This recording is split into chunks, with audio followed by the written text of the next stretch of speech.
Good morning, students. Till now, we studied the RC oscillators. In that RC oscillators, we are using the feedback elements as RNC components. Now, we'll see the LC oscillators.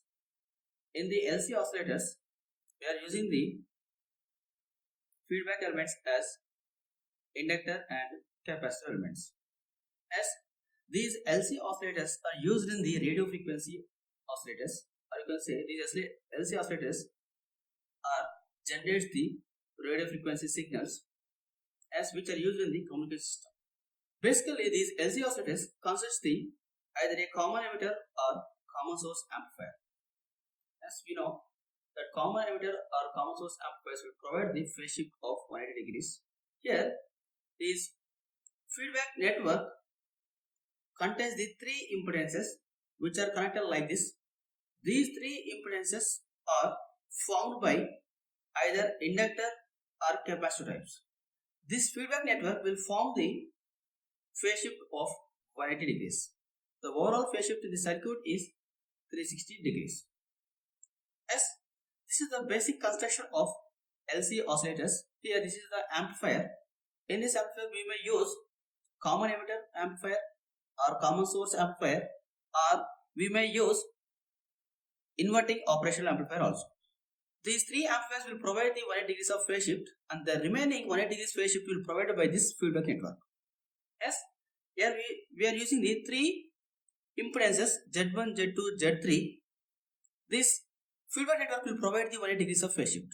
Here, these three impedances Z1, Z2, Z3 are formed by using inductor and capacitors. So here we will write it is used as radio frequency oscillator because it generates the radio frequency signals and which are used in the communication system. And the basic construction of this LC oscillator will contains the common emitter or common source or inverted operational amplifier. You can say here it consists of a common emitter or common source amplifier which provides phase shift of 180 degrees. Here a feedback network of three impedances formed by using inductor and capacitor. It provides additional phase shift of 180 degrees at frequency of oscillation F0. So here this LC oscillator, the Z1, Z2, Z3, that means impedance 1, impedance 2, impedance 3. So these LC oscillators may be Hartley oscillator, as this is one type, and second one is Colpitts oscillators, and third one is Clap oscillators. In the oscillators, the Z1 is offered by the inductor type, and Z2 is also offered by the inductor type, and Z3 is offered by the capacitor. In Colpitts, that impedance Z1 is offered by the capacitor type, Z2 is also capacitor type, and Z3 is offered by the inductor type. In the Clap oscillators, this Z1 is offered by the capacitor and Z2 is also offered by the capacitor. Coming to Z3, it is offered by the inductor as well as capacitor. In this feedback network, here we are using the Z1, Z2, Z3 or three impedances which are offered by the either inductor or capacitor types. That may be a combination also. So here we can write the Z1 and Z2 work as a AC voltage divider for the output voltage and feedback signal. Therefore, the voltage across Z1 is feedback to the AC signal.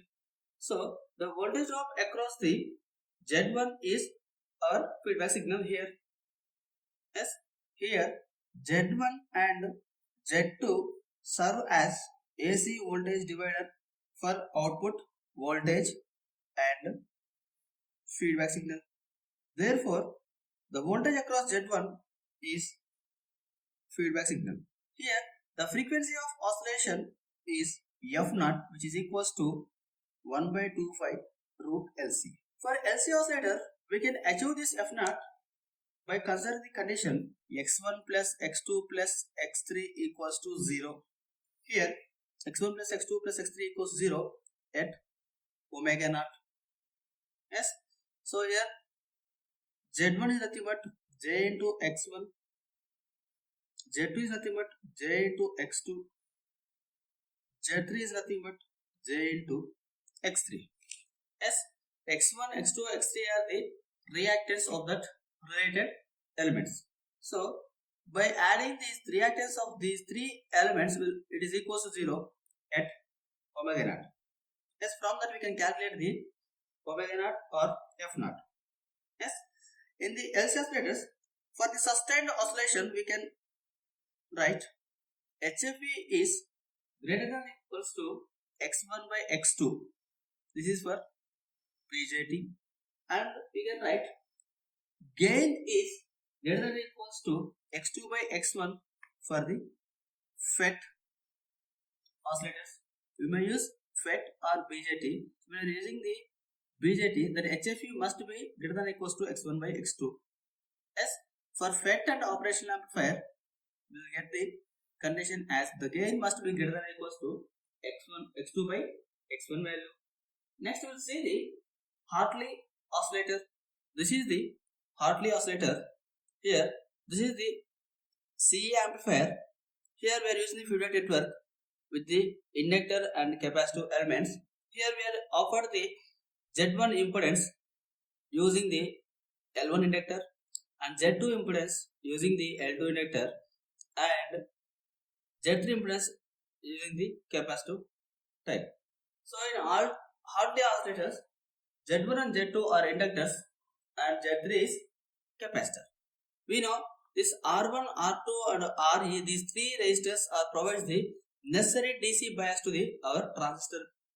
This CE is bypass capacitor which is used to improve the gain, and the CC1 and CC2 are the two coupling capacitors which are used to prevent the DC grounding of base and collector. So you will write in Hartley oscillator Z1 and Z2 are inductors and Z3 is capacitor. Here resistors R1, R2, RE provides the necessary DC bias to transistor. That CE is bypass capacitor and that CC1 and CC2 are coupling capacitors which are used to prevent the DC grounding of base and collector. Here the feedback network consists of inductors L1, L2 and capacitor C, which determines the frequency of oscillation. Yes or no? Yes.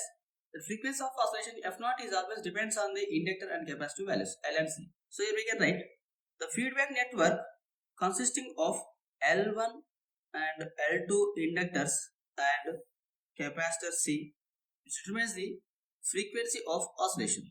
Yes, it's nothing but F0. We'll see the operation of this oscillator, how it works as a oscillator.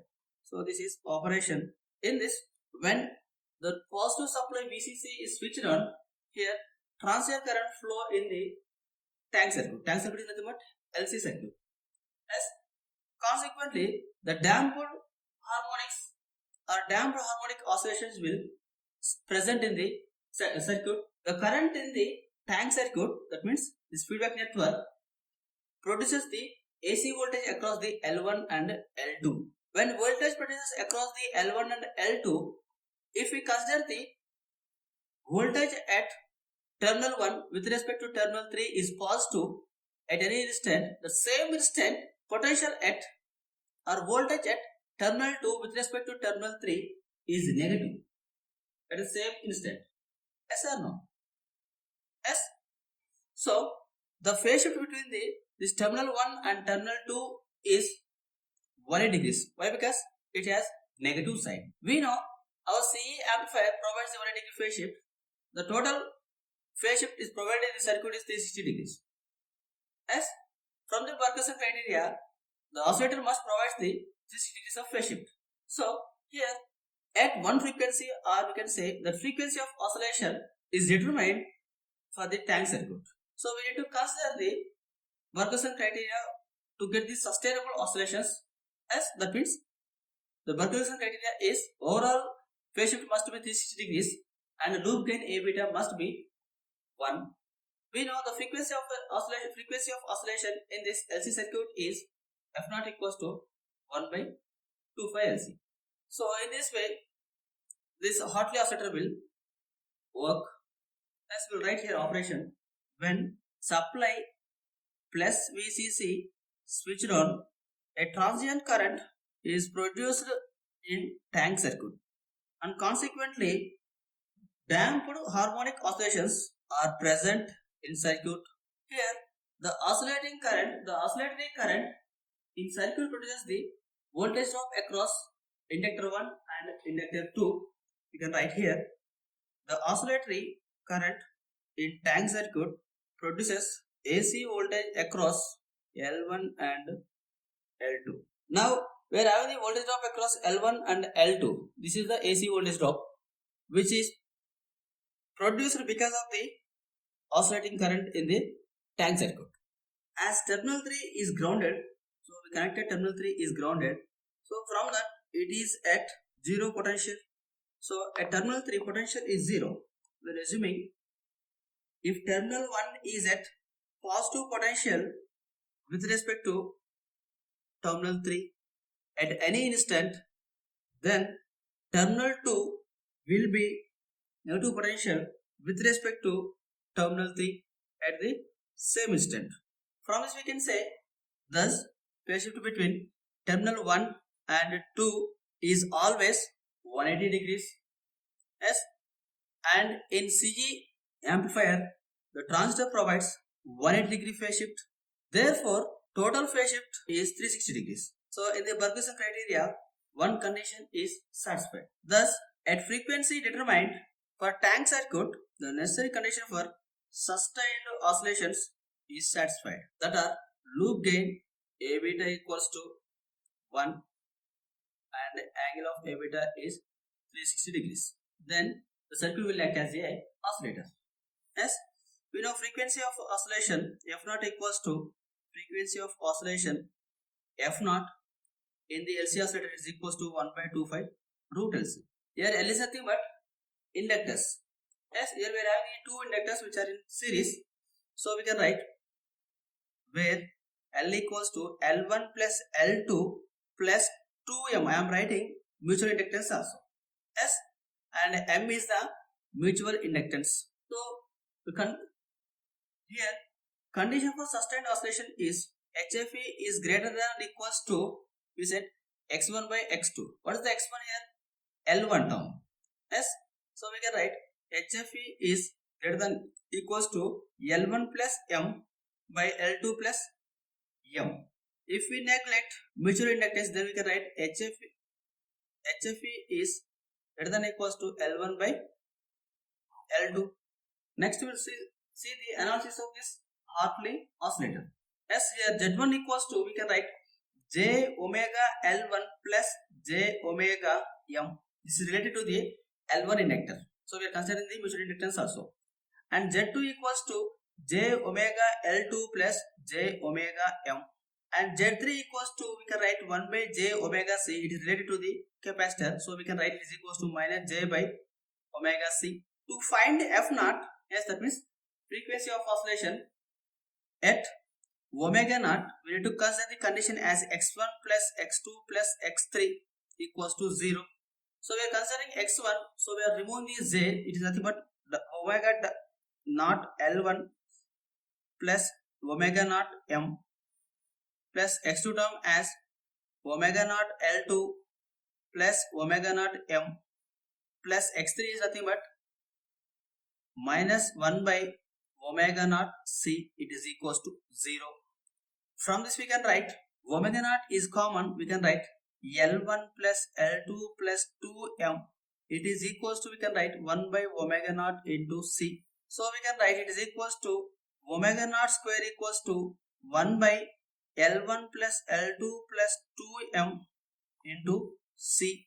So from this we can write omega naught equals to 1 by under root of L1 plus L2 plus 2M into C. So from this we can write F naught equals to 1 by 2 phi and root of L1 plus L2 plus 2m into C. This is the frequency of oscillation in the Hartley oscillator. If we neglect m value, means mutual inductance, what we can write? F naught equals to 1 by 2 phi and the root of L1 plus L2 into C. This is the frequency of oscillation when we neglect the mutual inductance. From this, we can write beta equals to x1 by x2. It is equals to L1 by L2. So we can write this L equivalent equals to the two are in this series. From this we can say the two inductors are in series. So it is nothing but L1 plus L2. Yes. In this way we can analyze the Hartley oscillator. Next we will see the Colpit oscillators and clamp oscillators.